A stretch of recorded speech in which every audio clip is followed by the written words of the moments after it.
Great. So I'm going to go ahead and get started. It looks like we're right at 1:30. So I'll start with way of introductions. My name is Kara Wente. I am the Assistant Director of Health and Human Services at the Ohio Department of Job and Family Services. So in my portfolio, I have the Office of Family Assistance, which obviously houses our child care program. We also have the Supplemental Nutrition Assistance Program, which you may know as Food Assistance or SNAP. We also have our Ohio Works First or TANF programs. And then I additionally have the Office of Child Support and the Office of Children's Services. And Mindy, I don't know if you want to take a minute to introduce yourself. Yeah, my name is Mindy Kowalski. I'm the Assistant Deputy Director with the Office of Family Assistance. I oversee policy, both child care and SNAP TANF, and currently the data reporting unit also reports to me. Perfect. So for the next hour, we're going to give you some highlights of kind of where childcare is today. We're going to walk through kind of the landscape. We'll talk a little bit about our COVID-19 response. We'll enlist some help from you all. We'll talk about some of the support services we've already put into place. You heard Judith mention a couple at the end of her presentation. We'll give you a little bit more detail about some of those supports. And then we'll get into kind of what we see on the horizon over the next few months. And we'll leave lots of time for question and answer. So with that, we will jump right in. Currently, as you all know, the landscape of childcare has been ever changing.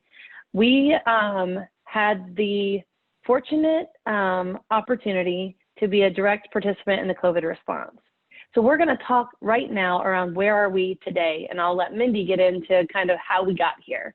So right now, as of July, but actually into August, we had just around 5,500 programs that were participating in our licensed childcare program.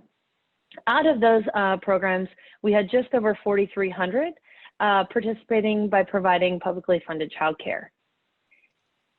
Our total programs in February of 2020, which we think this is a really good point to kind of level set you on how things have changed over the last 6 months.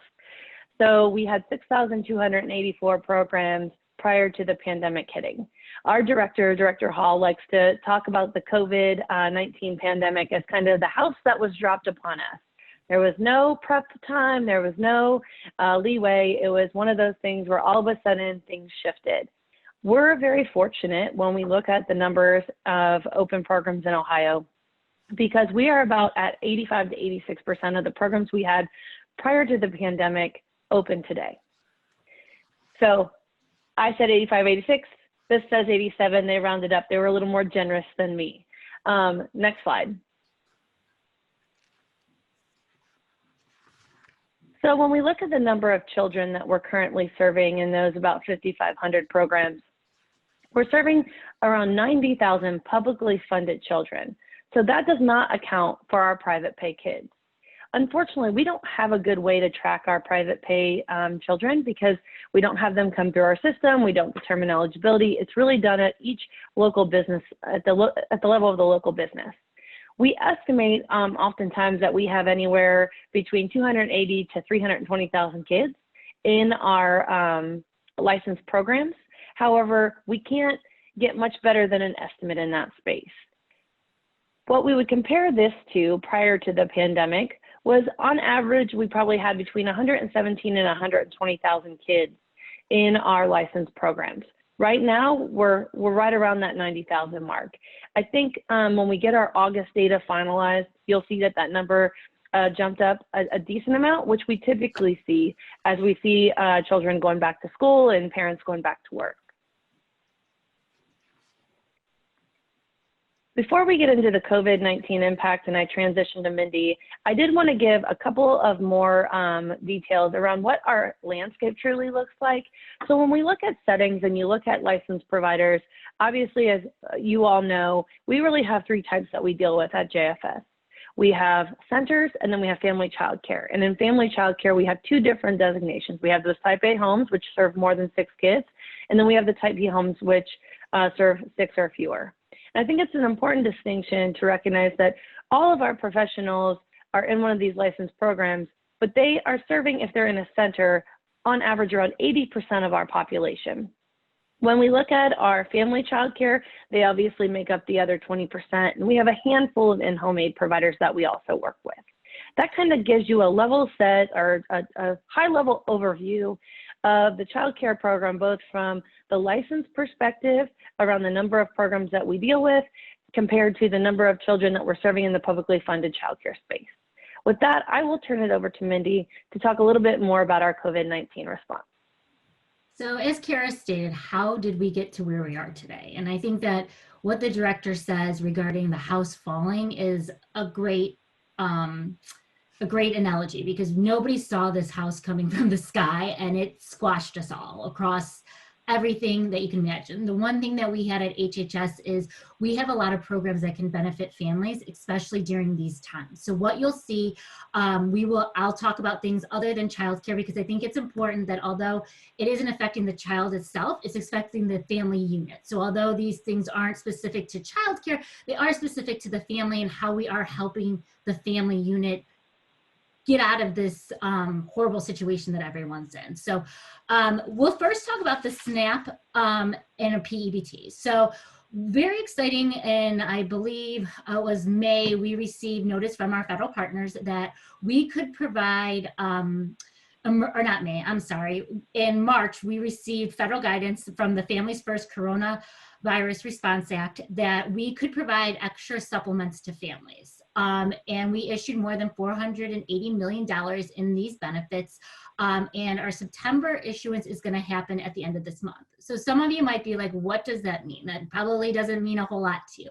What it means is that if I'm a family of 3 and I had a gross maximum income, allowable income, and I was receiving less than that max benefit amount, I am now receiving my max benefit amount. So it's helping everybody who was below the max benefit amount are now receiving that maximum benefit amount. If you were at the max benefit amount, it's not really going to help you. But in this particular instance, it will help those people who are not at their max benefit amount. And like I said, we did $480 million. So it's helping a lot of people. So that's been huge for us. And I get calls, emails, at least 2 to 3 times a month. When is this coming back out? Because people have started to rely on it because it's become that important to their survival. So that was huge.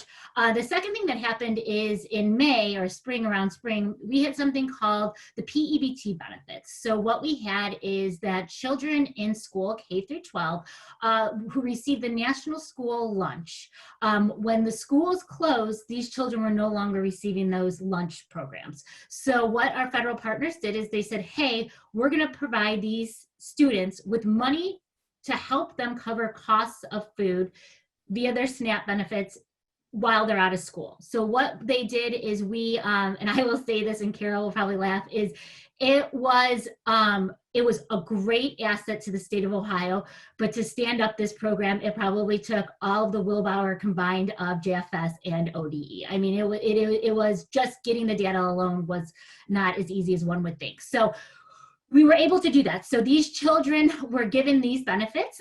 They were given, it came in a one-time allotment for the months so I think it was like May through August, they received this benefit amount, or until the school started, so middle of August. And they received this one-time amount. So that was hugely successful. We had 872,714 students receive the benefit for a total of $261 million. Huge. Well, it was so successful and people were so excited about it, they said, hey, we want this program again. So about a month ago, our federal partners reached out to us again and said, hey, Ohio and every other state, do you think you can get this benefit out again? We scrambled and we tried to figure out the best way to do it. And we are in the process of getting that out again. We are one of the very few states who have been able to pull this off. So this is great news for the state of Ohio. And we estimate that about 490,000 children will receive the benefit for an estimated total of $60 million. There is a hard deadline for this one. It is September 29th. So if we do not get the money out the door by September 29th, then the money is lost and nobody can use it. So we are working fast and furiously behind the scenes to make sure that this benefit goes out and that people are receiving it. There were several caveats in round 2. For those of you who are familiar with round 1, there weren't as many caveats.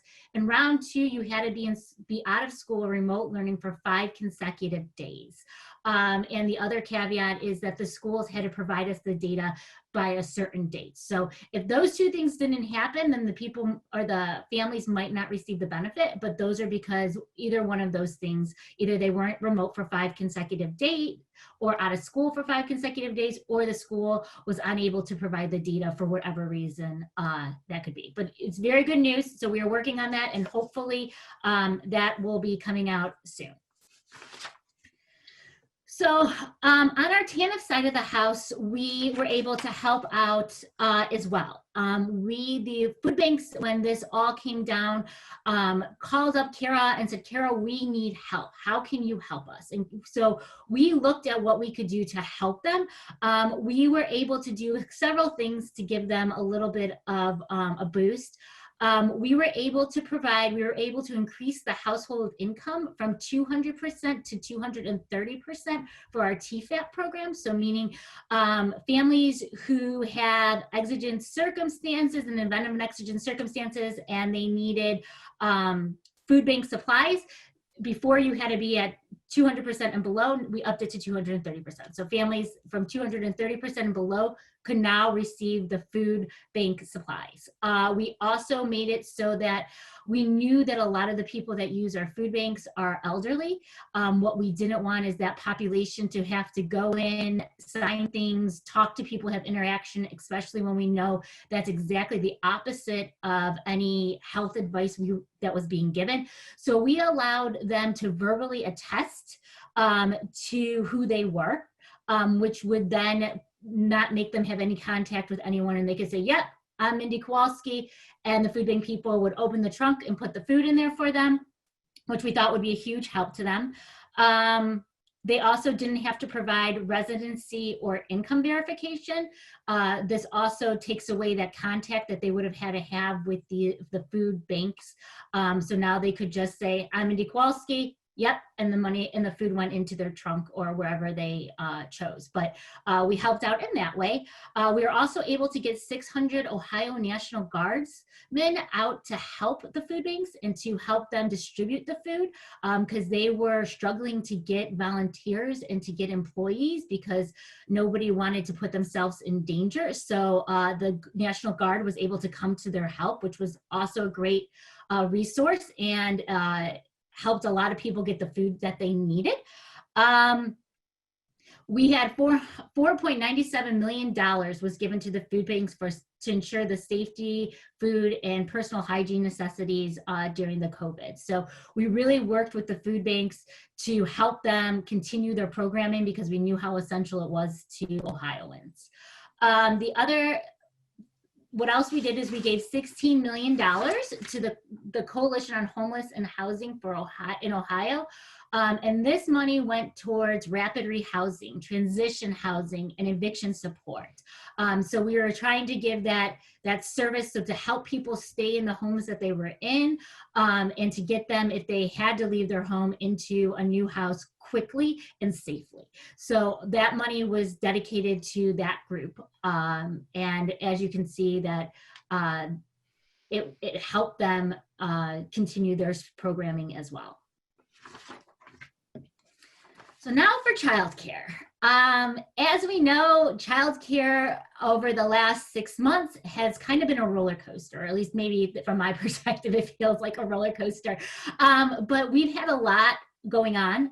When the COVID-19 pandemic started, we were constantly monitoring and trying to figure it out, knowing that it would impact childcare pretty substantially. So we know that the K through 12 schools closed well before the child care closed. And one of the things we started in March 17 was we launched the temporary pandemic childcare programs. And initially, this was just for school-age children. So we knew that when the schools closed, that these children needed someplace to go. So we started off with launching the pandemic childcare programs for these kids, the Ys, the Boys and Girls Clubs, those kind of things could utilize this to help those kids have someplace to go.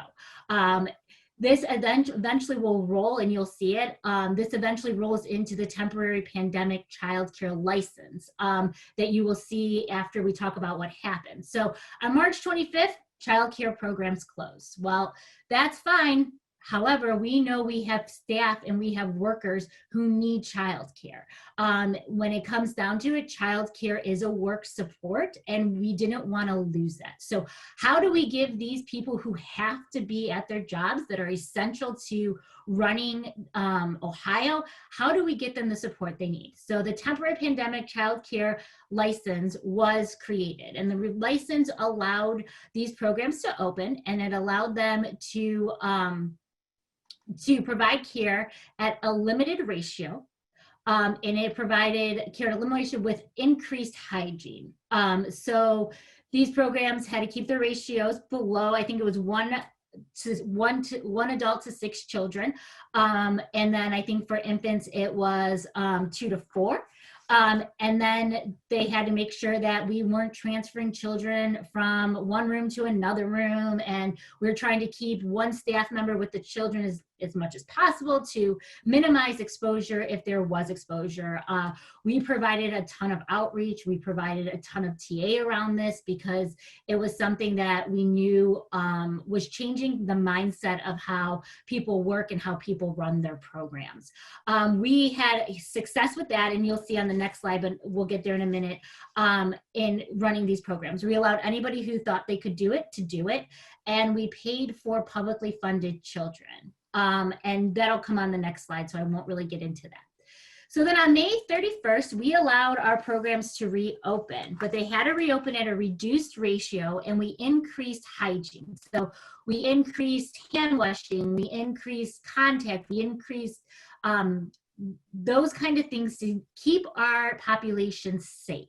And they had to open at a reduced ratio. The reduced ratio was 1 to 4 and 1 to 6 as you went up, and then 1 to 9 when you reach school age. But we kept the ratios lower. It's the same reason. We did not want, if a staff member came back positive for coronavirus, we didn't want them going in and having access to more than one classroom. So we really were trying to confine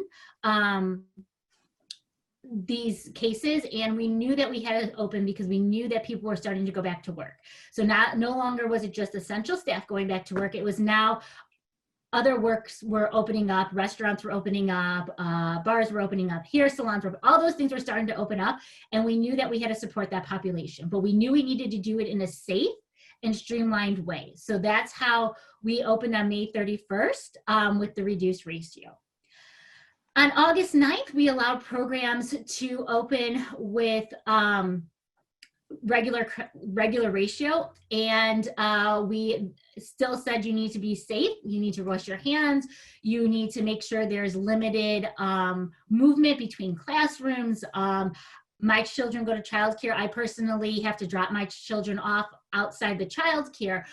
We made regulations around notifying us. You have to notify us if you have, and that actually came when we reopened in general, but you have to notify the state if you have a positive COVID case in your center, and we're tracking those things. So we are trying our best to keep a handle on what is happening in the childcare field and what is going on inside those, and trying to maintain them to be as safe and healthy as possible. So this is great. You know, we're moving along, we're in August, and then we realize that schools aren't going to open. And so that leads us into another problem. So when we learned that schools weren't opening, one of our barriers was that our federal guidance said that you cannot provide care for school-aged children during school hours. So that left us in a problem, because at this point in time, these children would also need someplace to go, but if we couldn't provide care for them, then where were they going to go? So we got federal guidance that said we were allowed to serve school-aged children during school hours, which was great news, and it wouldn't affect our funding. And we're like, this is great. However, do our programs have the capacity to do this? And we didn't think they did. So we knew that there would have to be another layer to this. And luckily, we had already been through the temporary pandemic license. So we realized that we launched temporary pandemic school age child care center license. And this is for those programs who are serving children and trying to help them with the remote learning. So we provide them a space to go to do the remote learning, and it's a safe place, and they have all of the safeguards that we do for childcare, but we gave them a little bit quicker path to getting licensed. The other thing about this is that we would pay for PFCC children in these programs and in our regular childcare programs who decide to serve school age during this time. However, for parents and families who chose to keep their children remote, we were unable to pay for those because at that point it was a decision, and we needed to make sure that even funding-wise and capacity-wise, we had enough space to serve all children. So there was a distinction made, and it's really to serve our families and to serve our programs at the best way we know how to. And that is pretty much our childcare change, as I like to say, our roller coaster ride for the last 6 months. And then I'm going to talk to you a little bit about our supports. So this all happened, and as Kara said, we were in a whirlwind. So how are we going to support our childcare programs? And this was something that we continually thought of. So if we're mandating our programs close, how do we know that they're going to open up when we're capable of opening up? Or how are these programs going to sustain during this time that they're closed? So we tried to come up with ways to help our programs the best we can. Luckily, our friends on Capitol Hill passed the CARES Act, which was hugely helpful in us continuing to support our community. So the first thing we were able to do is we were able to provide closure payments. And what the closure payment did is we provided it to 4,974 programs for a total of $131 million. And what this did was any program that closed during the quarantine, we paid them for the PFCC children that they had in care prior to being closed. So we picked a week that had no holidays, that we knew was a week in which the programs generally had a pretty steady kid count, and we chose that week, and we used that week as our payment guidance. And then every week, programs got paid that same amount throughout the quarantine. So I don't know, and I don't know if Kara has heard, I haven't heard of any other state that was able to do that. So it is kudos to Ohio that we were able to pay our providers while the quarantine was going on. Also, what we did is for the temporary pandemic child care license, we were able to license 1,915 programs. And we were able to pay for PFCC children during that time. Obviously this was for essential workers, and most of them were running on less than normal staff and less than normal children, but we were able to help them in that way. So we provided them with PFCC payments during their license. Many of them could receive the closure payment and the pandemic payment, so some of them were lucky to not get that. The grant support payments. So once we opened up, we knew that our programs were going to struggle, right? So they've been closed for 3 months. How are these programs going to get up and running? And not only get up and running, but get up and running at reduced ratio, having to have more sinks, having to have dividers, having to maybe even hire more staff because our ratios were lower and they need staff to staff these classrooms. So what were we going to do to support them? So we looked at our funding and we realized we had some extra CARES Act money left, and we took the CARES Act money and we created grants. And so we had each month we have different grant opportunities. So in June we had an amount where we issued $29 million to 3,592 programs. And that initial payment was anybody who has been open and needs the money could get the money, and they had to apply for it. And then once they applied and they were accepted, they would receive the funding. In July, we relooked at this. So what did the funding mean in July? And you had to reapply. So even if you got the money in June, you needed to reapply in July for it. And we were able to issue $20 million to, again, over 3,000 programs in July to help them with the necessities and costs of reopening after the pandemic. In August, we kind of looked at our money and we're like, okay, we need to reevaluate. So we provided a ratio payment, which is basically saying that I'm going to keep my ratios at a lower rate for August and September. And in those programs that agreed to do that, were paid a set amount of money depending on their star rating. And then the programs that were, and we also provided payments to programs who were new, who were just opening. So what we discovered when we reopened is that not every program was planned on opening the day that we said you could. The day that we said, you know, you can open your doors and have children, many of them said, nope, we're not quite ready. So some of them were going to wait until the end of the summer. We have some that even said they will not open until January. So we're keeping track of that and we're watching those trends and we're paying attention to those things. We knew in August we would get a little bit more because it kind of coincides with the start of school. So that's being watched.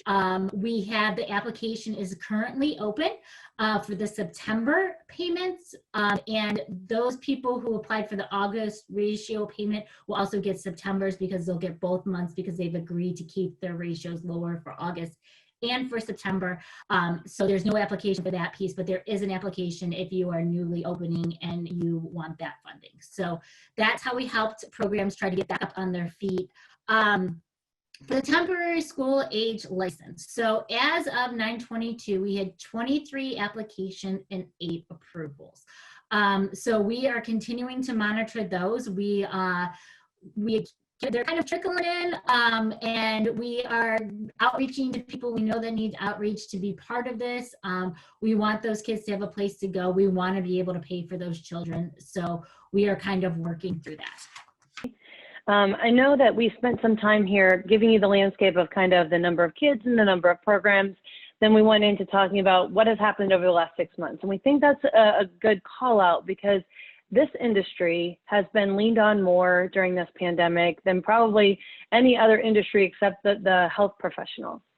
And from the child care perspective, one of the things we knew is that we were critical to that workforce. You heard Mindy say, first and foremost, we are a work support.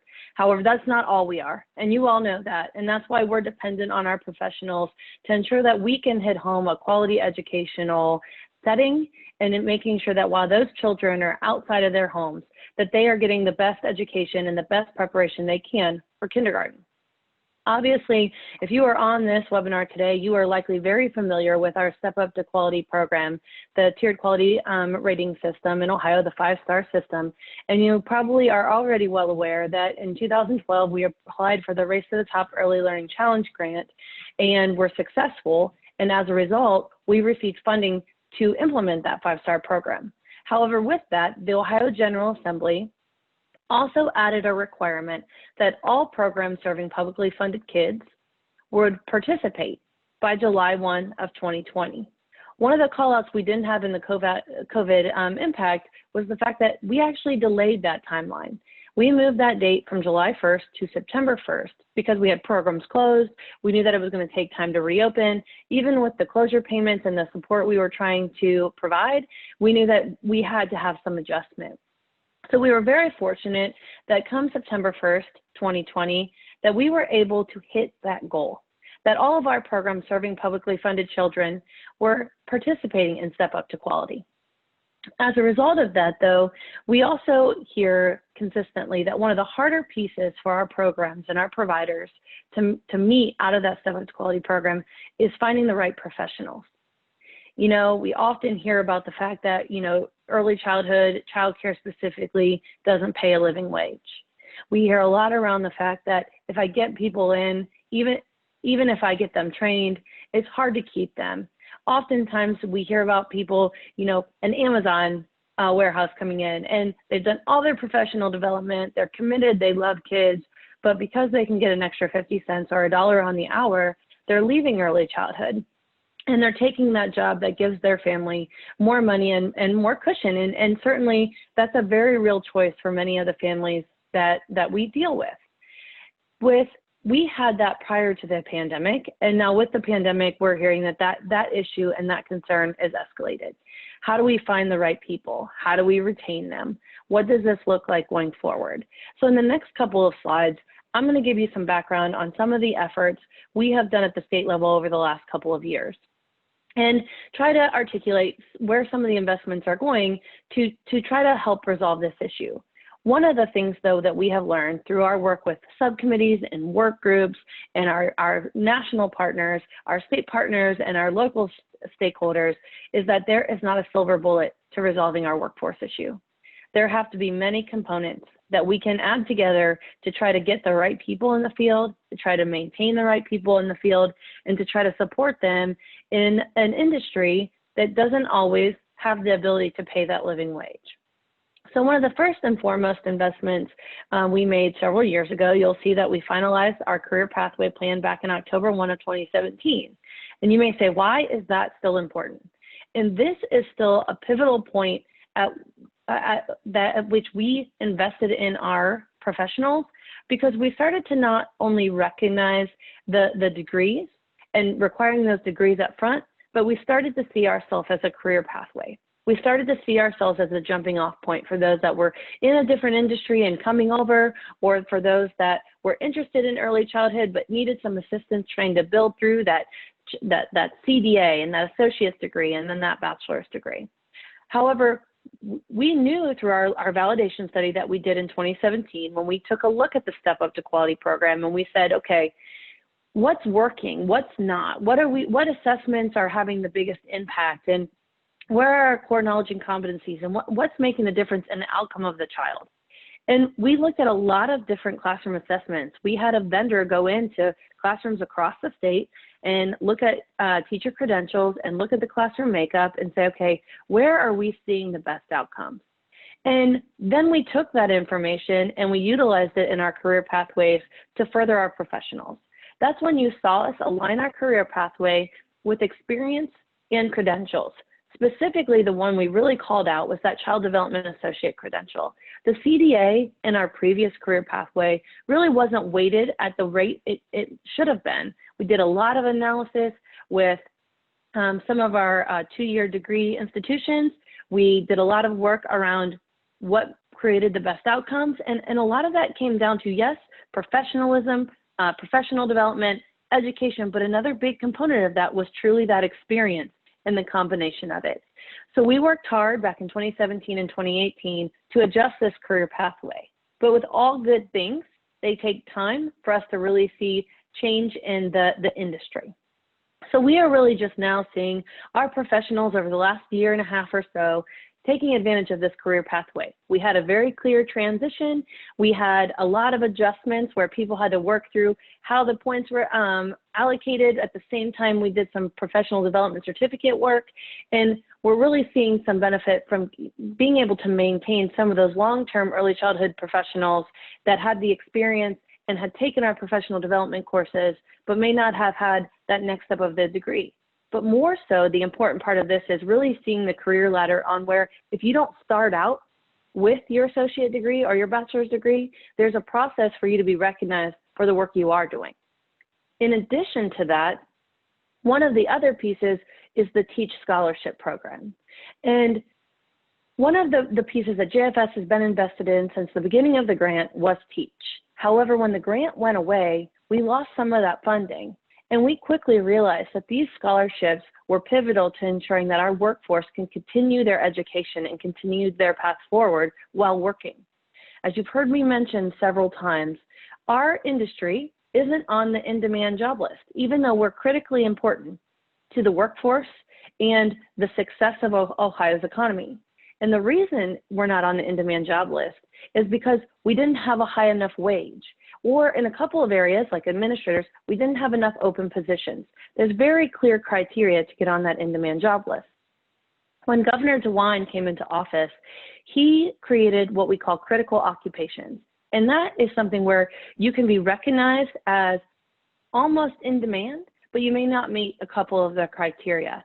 And we're really excited about this critical occupation work moving forward because it's specific to a lot of the positions in early childhood and actually children's services. So we're excited about seeing this critical occupations work move forward because it will also allow us to use some of our federal resources a little differently.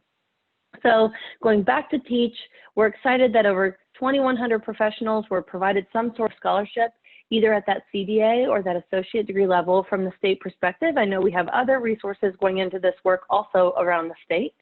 One of the things that we'd love to get to is having enough money to invest to expand and have additional focus around the associate and the bachelor's degree again. But we're trying to meet our professionals where they are and making sure that we're investing in them to move them forward. In addition to the career pathways and the TEACH work, we also created Power Ohio. Power Ohio is powering optimal wages and encouraging retention. And this really came out of stakeholders talking to us and saying, we have to do something. We can't sit here and wait for the workforce to solve itself. This is an issue. It's our biggest issue. How are we going to tackle this? So at JFS, we created a small work group. We were very fortunate that in all of these projects, the Ohio Child Care Resource and Referral Association was an active participant. We had stakeholders from the Early Childhood Advisory Group. We had providers from different areas of the state participate in this work group, and we said, what do we think would have the biggest return on investment? And what do we think would show to the field that we're committed to helping them move forward? And we continue to come back to wage and retention. One of the things we really struggle with at JFS is that we can increase, so we do a market rate study every 2 years to evaluate what is the cost of childcare in Ohio? What does it look like by a regional perspective? We have a third-party vendor come in, they do all the great statistical analysis, and then we can kind of see where our rates fall. And we look at our base rate, and then we also look at what does that rate look like when you're star rated at the different levels. And one of the things we continue to come back and talk about is we can adjust our rates, but we can't control what the hourly rate is of the professional. We know other programs in the early childhood field do have some of that built in, where they look at any increase they get has to go into payroll or into wages or into recruitment. And that's not something we've done. JFS historically has taken the stance that we try to not over-regulate whenever possible, and that we try to let our small businesses run their small business. However, we knew that even if we could increase the rates, those professionals needed additional money in their salaries. And how could we do that? And how could we do that while investing in them to move forward, whether it was with, again, their CDA or their associates? So as you can see on this slide, several of our professionals are taking advantage of Power Ohio.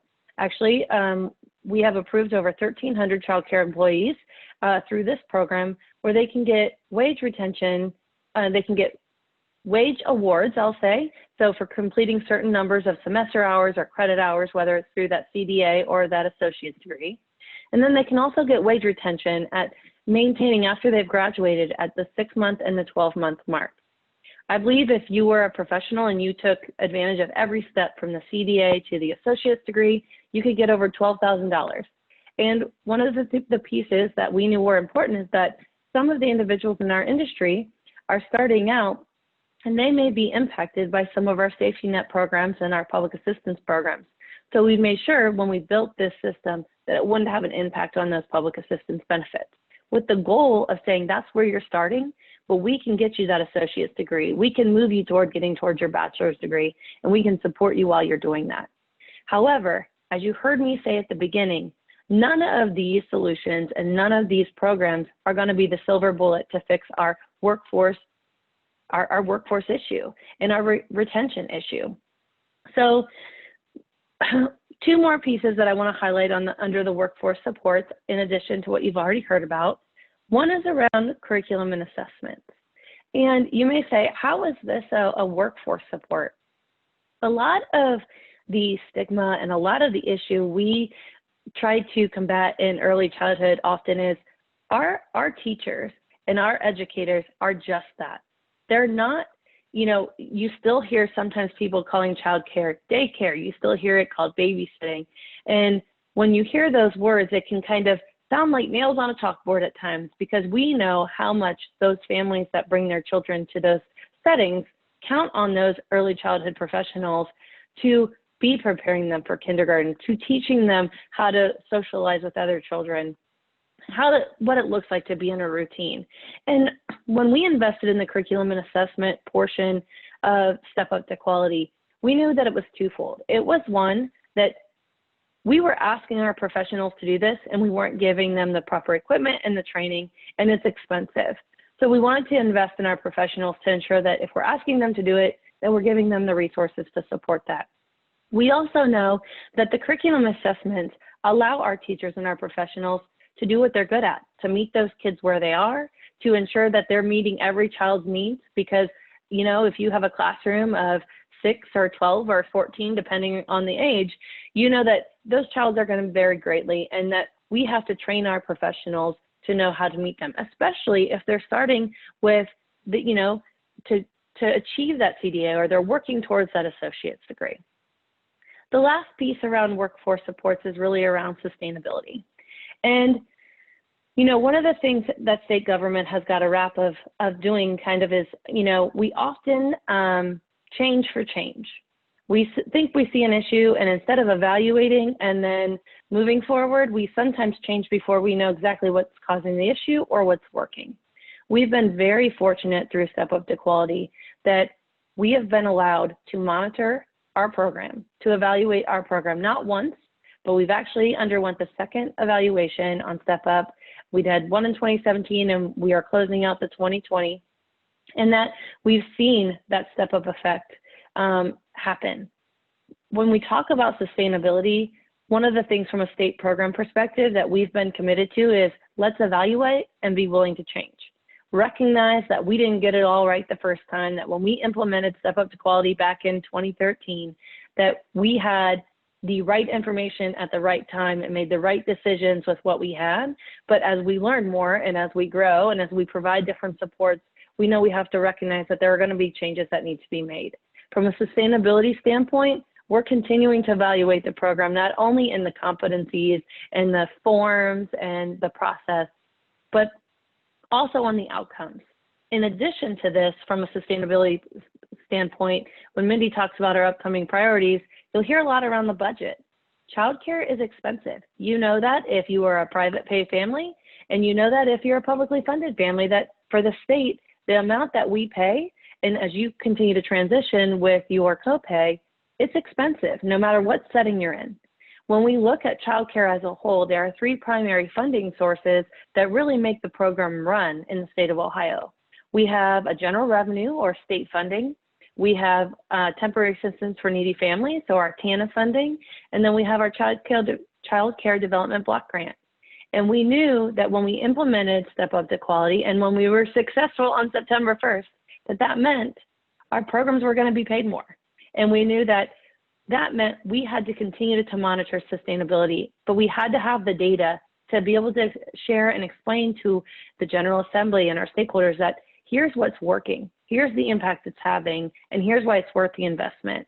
And those are the conversations that we're going to be having over and over the next few months as we prepare for the upcoming budget. Last but not least, if the 2020 goal wasn't exciting enough, they said, but wait, there's more. And for centers and type A homes, we have a 2025 goal that says we have to make sure that our centers and type A homes serving publicly funded children are at least a 3, 4, or 5-star rating in our Step Up to Quality program. And obviously, we have to keep that in mind because we know that's what's right for kids, and the movement we're making is going to make them better prepared. But with that comes a cost, and we have to balance that and prepare for that as we continue to budget. So under sustainability, you hear evaluation and content, and you hear funding. It's really twofold. With that, I'm going to turn it back over to Mindy to talk about our upcoming priorities.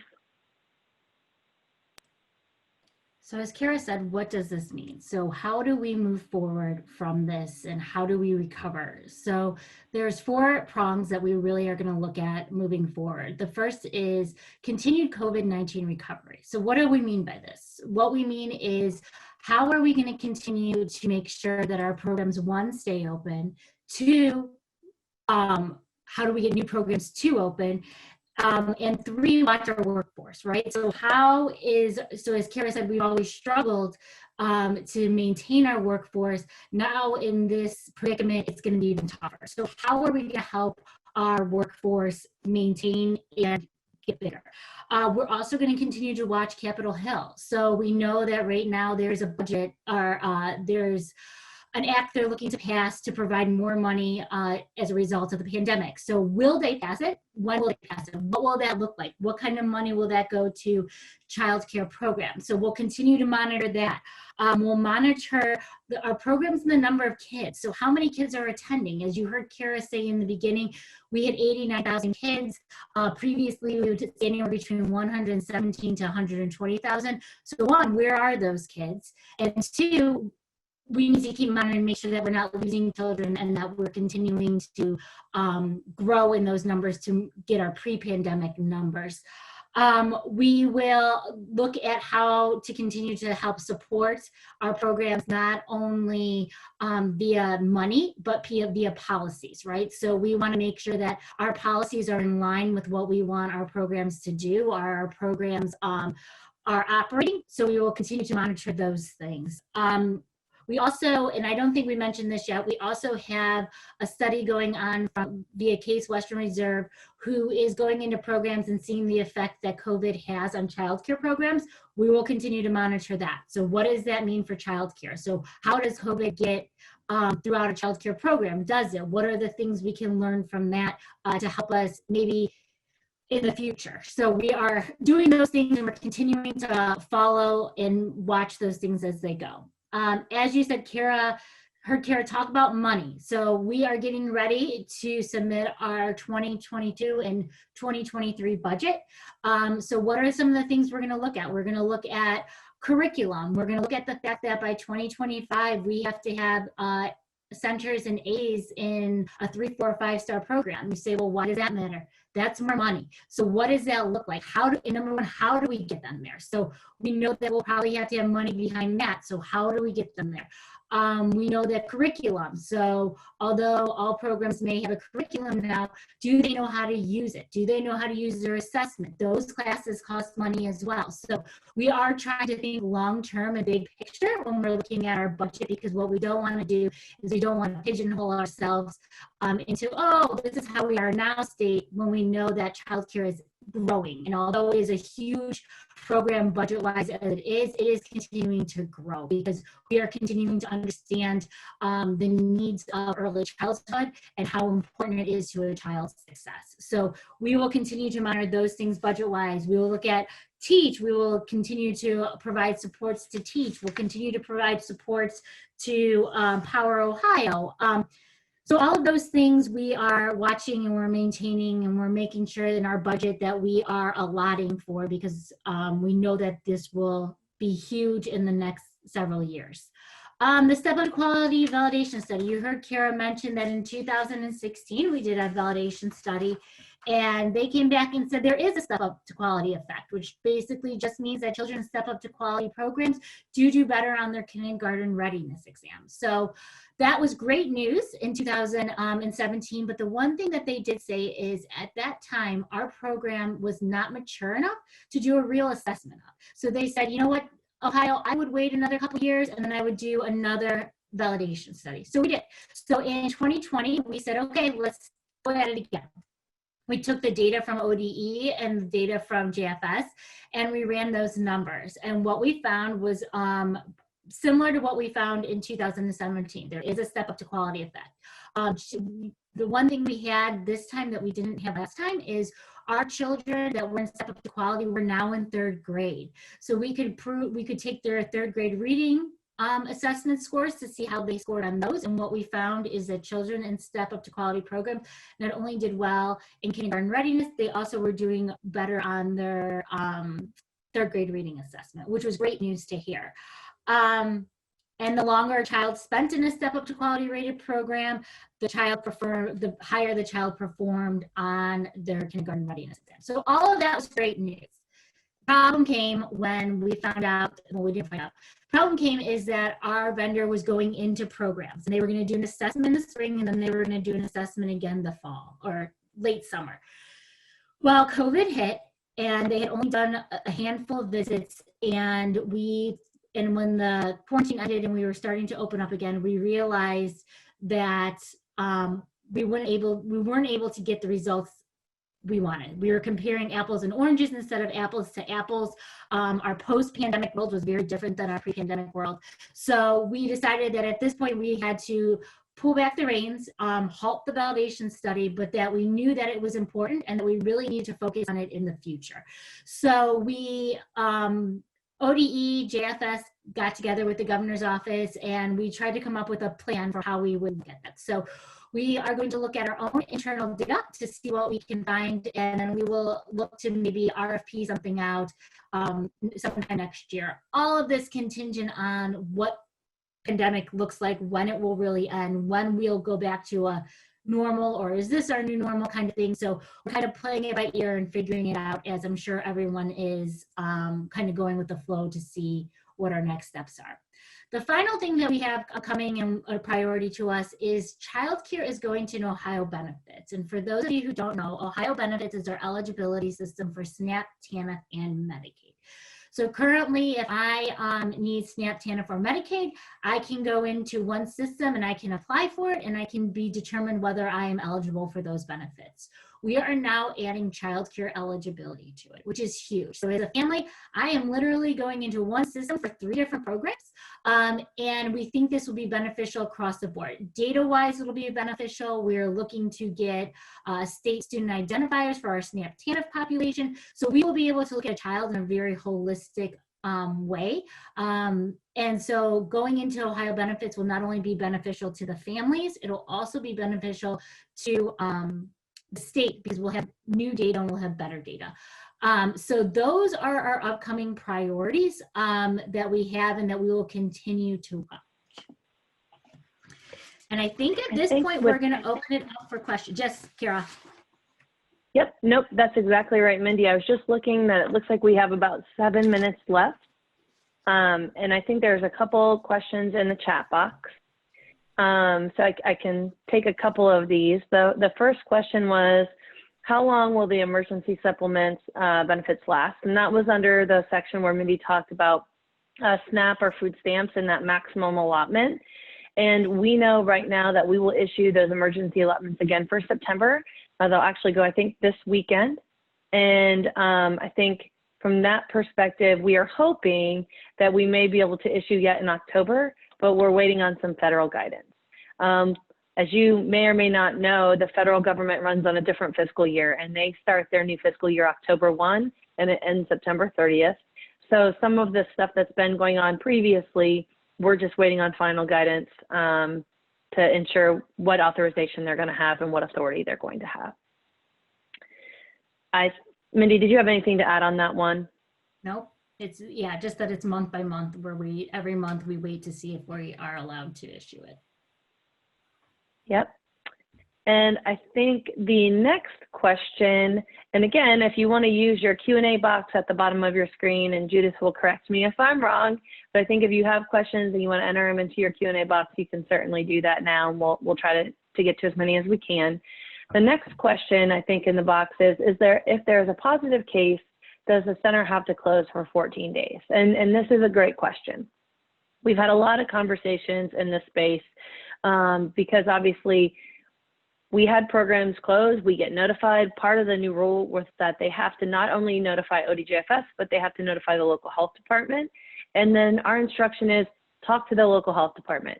They'll help you determine what you need to do to ensure the safety of your kids, your professionals, and your families.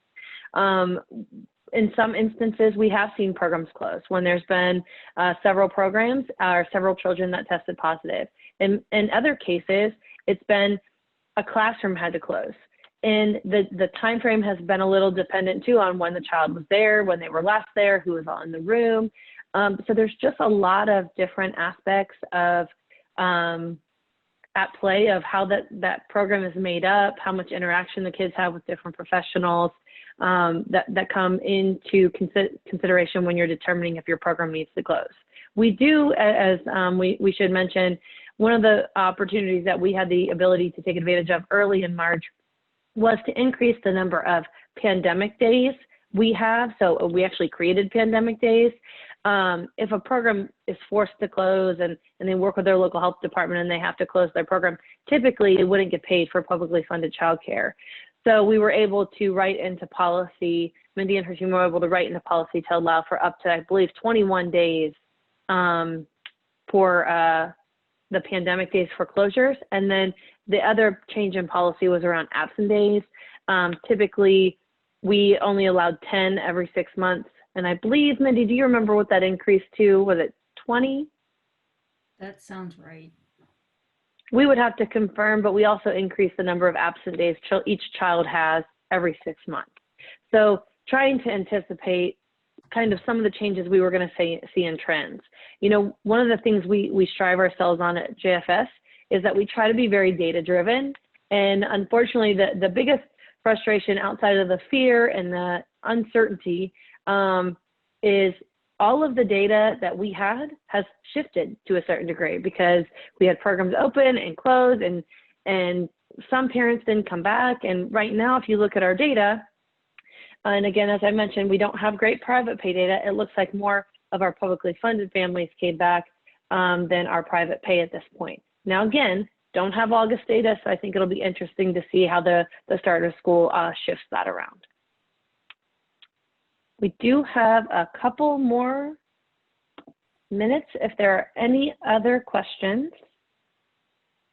I think there's one other question around step up to quality, and we'll try to answer this one. So one of the questions that came in was for new programs, when they open, how long do they have to meet those step up to quality standards? And that's a great question because with the new requirement as of September 1st that all programs have to be participating in step up, that's a very logical question. And the answer is we do a provisional license for 1 year.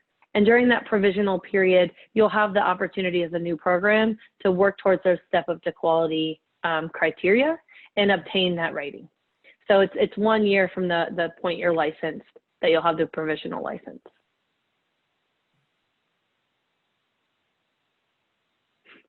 And we just got clarification, I think, that it is 20 absent days per 6 months. So.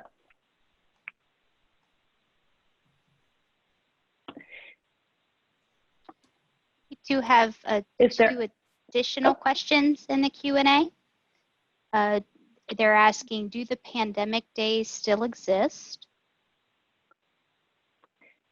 They do. The pandemic days were actually included in our last round of emergency rules. So our emergency rules last, I believe, 120 days, and they were filed in August. So they will for sure continue through that time period, but we're having constant conversations around the current landscape and environment and what we're seeing. And so I anticipate that those could very likely extend. Awesome. And then the next is just a little bit of kudos. Thank you, Kara and Melinda, for your tireless efforts to sustain our industry through these trying times. Lots of wins to be proud of and always more work to be done, with a smiley face. That is very true. The one thing I will say before we close is that we are very fortunate to have good partners. I think the one piece that we've capitalized on over the last 6 months is the willingness of everyone to be open to conversation and to make changes and evaluate and change course if we had to. So thank you so much for that. And finally, we have thank you for your continued investments and supports for programs participating in Step Up to Quality. How many publicly funded childcare children are currently attending Step Up to Quality programs?